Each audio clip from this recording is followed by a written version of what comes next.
Papo furado no ar para falar de um trintão que tá enxuto e tem uma presença especial hoje aí no Papo Furado.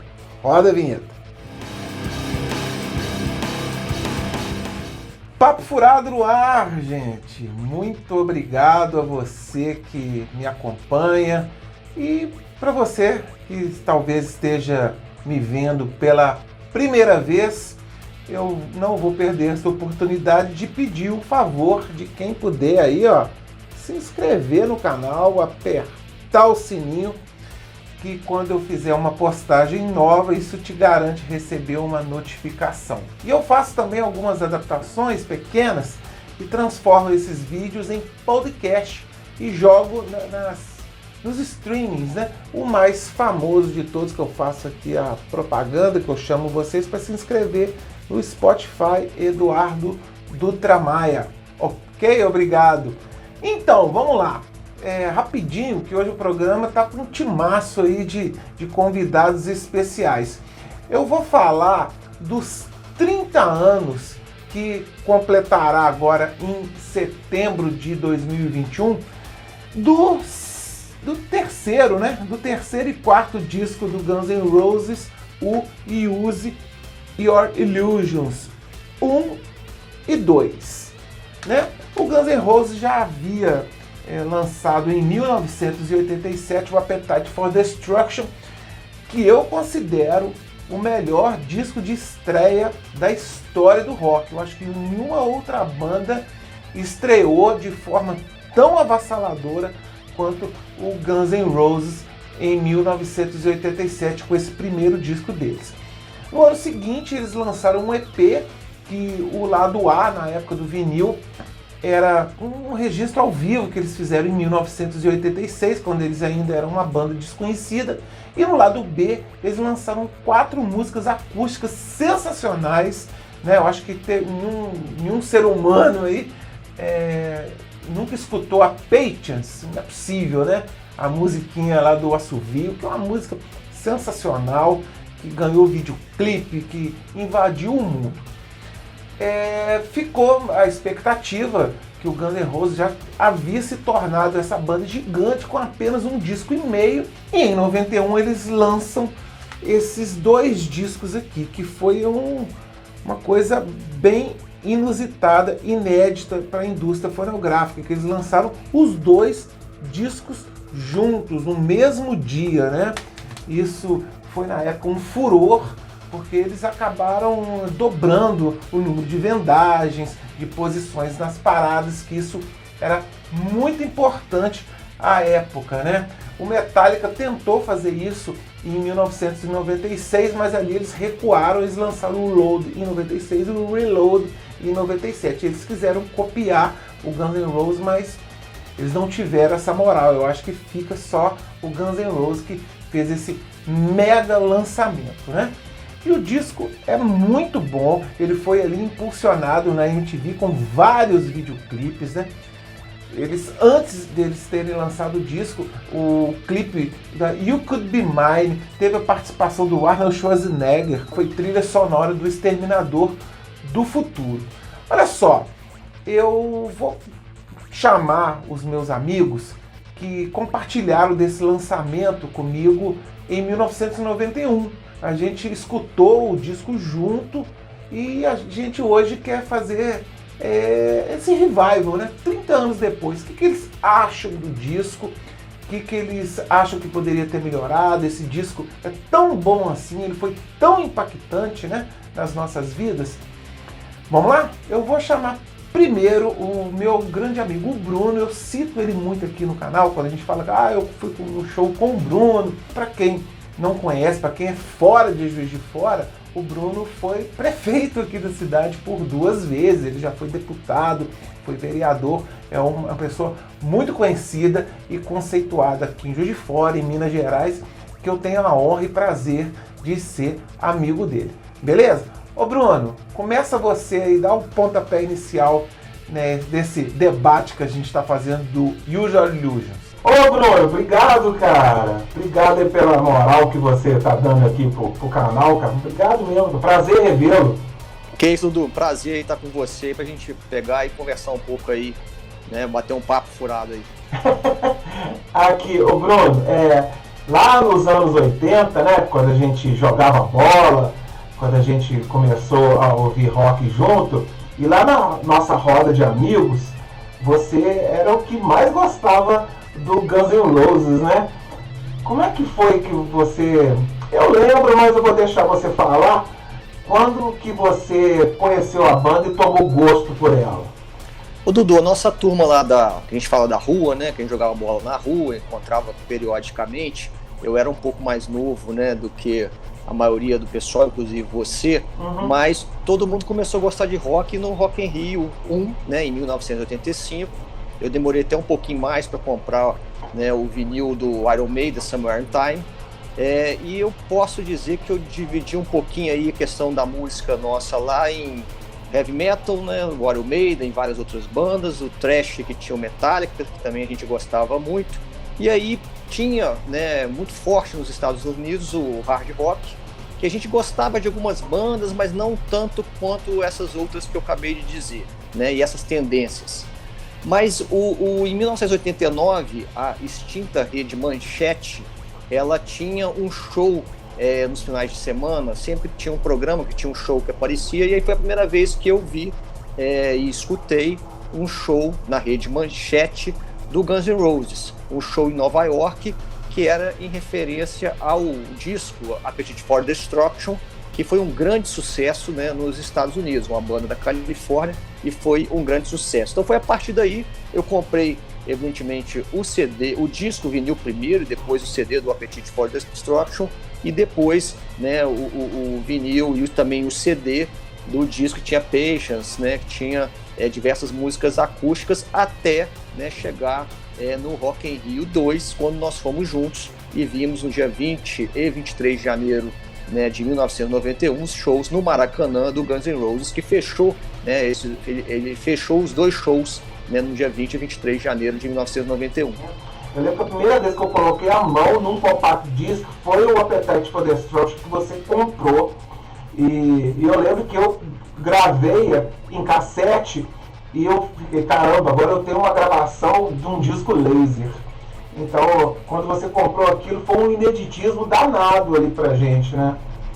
Tinham poucos CDs, né, compact disc de rock naquela época, tinha muita música clássica em Juiz de Fora, e acabou que eu comprei dois, né, foi do Guns N' Roses e também o do Metallica, And Justice for All. E aí, entrando no tema, né, do You Are Losing 1 e 2, foi um disco que tem uma coisa muito interessante, porque quando eu comprei eles, na minha escola, Academia de Comércio, muitos amigos me pediam para gravar.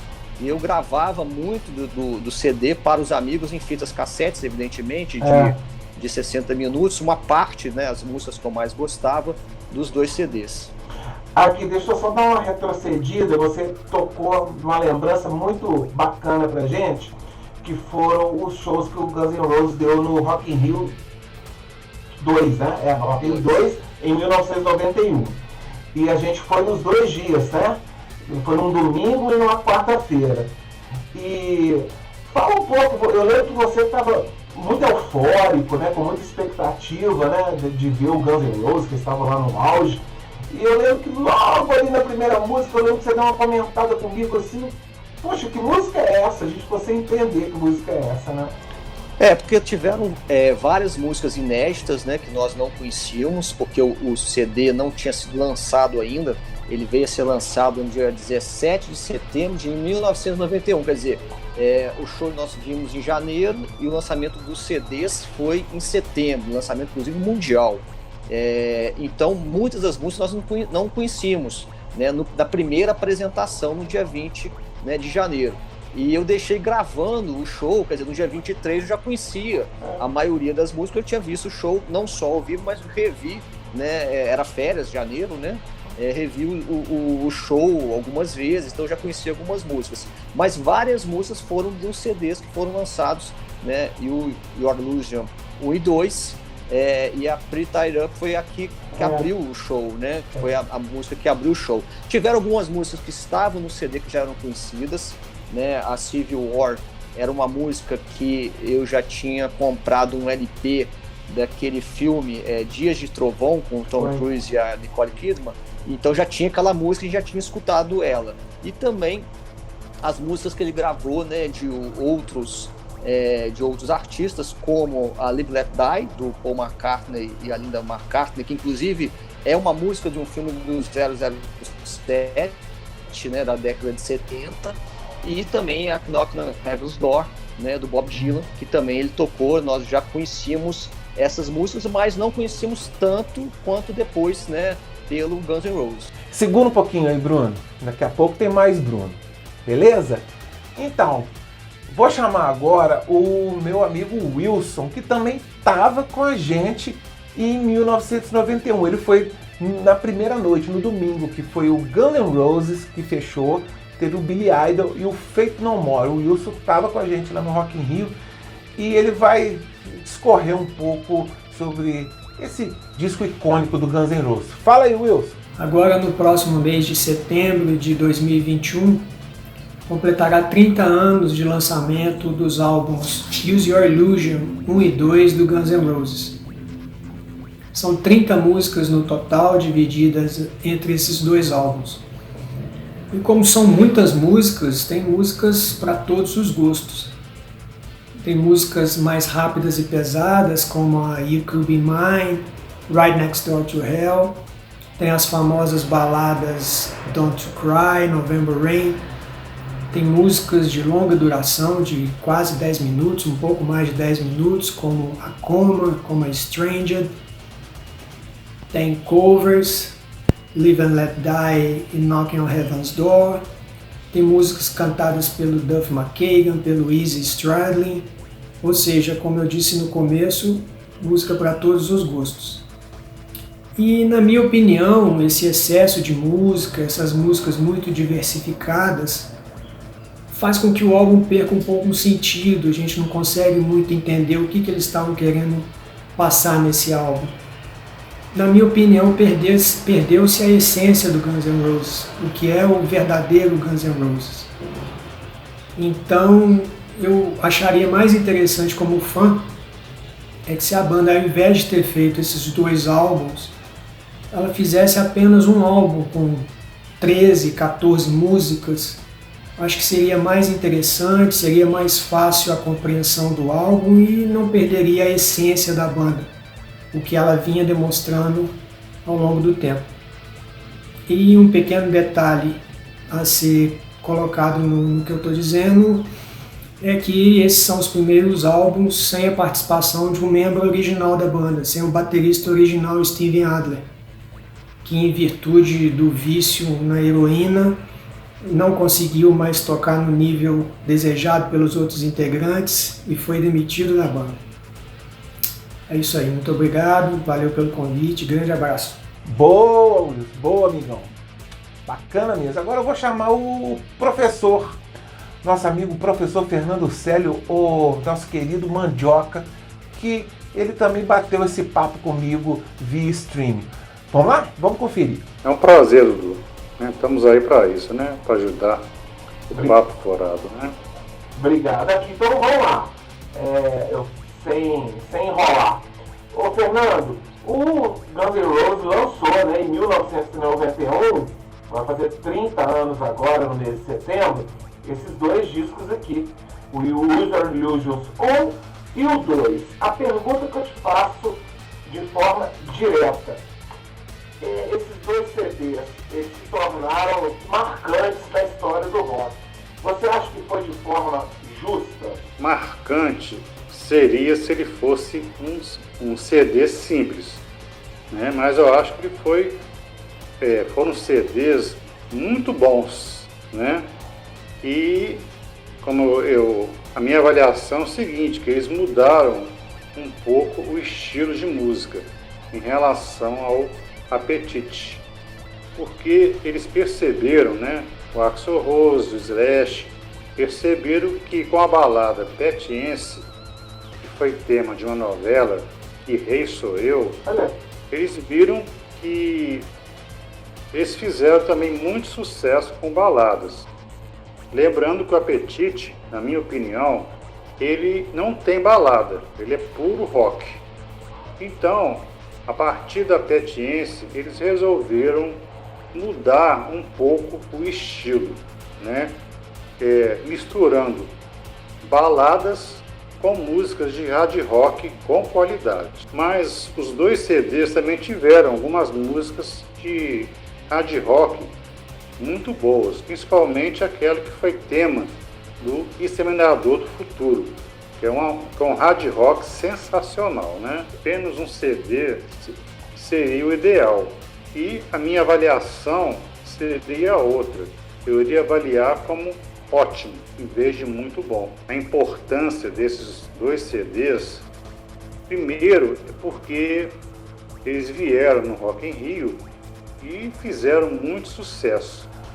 Não só com as músicas do Apetite, mas também com as músicas novas, de 91. E um outro ponto que eu gosto de lembrar é que o CD foi muito importante porque ele já marcou uma pequena queda do hard rock e do heavy metal, né, na minha opinião.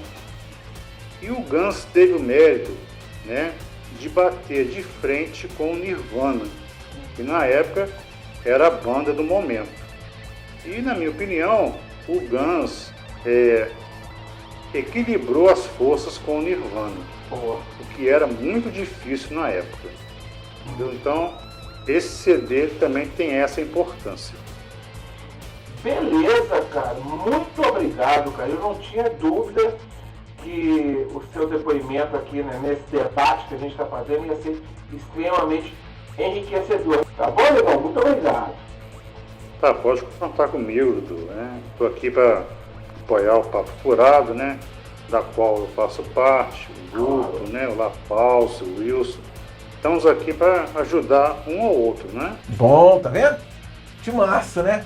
Então vamos lá, vamos à segunda parte, digamos assim, do Bruno. Completa aí, Bruno. Muita gente defende o fato que esses dois poderiam ser um. Seria quase um Appetite for Destruction se eles fossem, digamos, aglutinados.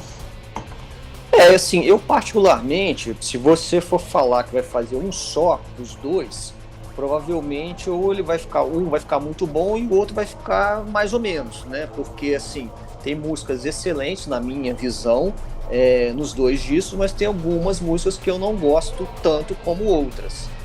Eu particularmente acho que até porque o Guns N' Roses depois ficou muito tempo sem lançar um bom CD, né? Ele chegou a lançar depois em 93 um CD com alguns covers, mas assim, ficou bastante tempo sem lançar. Eu acho que seria mais interessante para a gente, que principalmente naquela época gostava do conjunto, né? Eu continuo gostando, evidentemente, lançar um em 91 e depois o outro em 92, até para poder, né, você ter um tempo para escutar um, depois você compra o outro no ano seguinte, que é até o normal que é feito. Mas eles tiveram essa decisão, talvez realmente deve ter sido pela gravadora, pelos empresários. Na época eles faziam até um show junto com Metallica nos Estados Unidos, uma turnê, né, em todos os Estados Unidos. Quer dizer, era uma banda muito forte naquele momento, talvez, né, a maior daqueles anos, né, e com a vendagem muito grande em relação aos seus CDs, e que naquela época também tinha MTV. Então várias das músicas do Guns N' Roses, elas eram emplacadas na MTV. A gente, inclusive, antes do lançamento do CD, um filme que fez muito sucesso na época, que foi o Exterminador do Futuro 2, com Schwarzenegger, aí o Could Be Mine, né, tinha o clipe, a música no filme, e o clipe, né, que era todo referenciado junto com o filme, fez muito sucesso naquela época. Depois, né, quando lançou o CD, foi um sucesso muito grande, November Rain, com o clipe, e outras músicas que fizeram, né, sucesso tanto nas rádios como nos clipes da MTV. Eram super produções, inclusive. É verdade, diz que o clipe, tá na Wikipedia, que o clipe da Stranded ele custou 4 milhões de dólares, né? Don't Cry fez muito sucesso, né, o clipe da Don't Cry. Então, quer dizer, eles tinham realmente essa situação de entregar um CD com muito sucesso, shows, né, que estavam sendo realizados em todos os Estados Unidos e também turnês mundiais, inclusive no Japão. Eles chegaram a gravar também um vídeo, né, no Japão, que na época era videocassete, não tinha ainda, né, os DVDs. E a MTV, que era realmente um local que todos os jovens assistiam muito, vendo os clipes diariamente. A MTV era muito diferente da MTV de hoje, era clipe de 24 horas por dia, praticamente, né? Era quase uma FM com imagens, né? Exatamente. Eu acho que é um disco icônico, né? Eu acho que merece a gente fazer essa reverência aos dois Use Your Illusions, né? Que ele marcou tanto a nossa juventude que a gente está aqui, né? Depois de 30 anos falando sobre ele, né? E o legal também é o seguinte, que naquela época a voz, na minha visão, né, do Axl Rose era uma voz realmente muito diferenciada, né? Infelizmente hoje ele não consegue ao vivo. Eu tive a oportunidade no show, e você também do Rock in Rio agora em 2017, a voz dele não é a mesma de 1991. E a formação que realmente ela faz com que o Guns N' Roses fique clássica, né, tem que ter Axl Rose e Slash pelo menos, o Duff também, mas principalmente Axl Rose e Slash, né? A formação de 1991 era diferente da formação de 1987, né? Já tinha o Matt Sorum na bateria, né? Mas tendo o Duff, o Axl Rose e o Slash, isso já faz com que seja pelo menos um Guns N' Roses clássico na minha visão particular. Ô Bruno, muito obrigado, cara. Muito obrigado por você ter disposto o seu tempo aí. Eu sei que é escasso para bater esse papo furado aqui com a gente. Eu tenho certeza que os nossos amigos aí vão ficar bem... Vão gostar muito dessa lembrança do nosso tempo lá de Severino Meirelles, do Campinho, de Pelada, e dessa troca de gravações que a gente fazia de cassete, que era tão legal, aproximava a gente, né? O prazer todo meu a gente relembrar, né? 30 anos atrás, quando a gente realmente gostava muito de escutar rock. Eu sei que você ainda escuta, né? Sempre, né? Eu escuto de vez em quando, mas gosto também bastante. Agora eu gosto até de outros conjuntos mais, vamos dizer assim, calmos, e não só o heavy metal, o thrash metal e hard rock, mas também, por exemplo, de rock, gosto de Maroon 5, de outras bandas de rock que nós temos hoje. Tenho escutado muito AC/DC, que naquela época talvez a gente nem escutava tanto, né, AC/DC, e de uma forma diferente, né, coloca no YouTube e aí vai vendo as músicas no sábado à noite, escutando música, né, quer dizer, é uma forma completamente diferente que a gente nunca ia imaginar, né, do que acontece hoje, do que era naquela época. Spotify, YouTube, e hoje é praticamente aposentado, né, os CDs, os DVDs, apesar da gente ainda ter, mas usa-se muito menos do que naquela época. Muito obrigado, Bruno. Eu agradeço. Valeu. Excelente papo furado. Nossa, que sensacional, cara. Muitas lembranças boas, que época bacana, muito legal mesmo. Gente, eu vou encerrando, né? Não poderia ter sido melhor esse papo furado. Lembrando desses dois discos icônicos aqui da banda californiana Guns N' Roses. Tá bom? Vou nessa aí. Aquele abraço. Fui!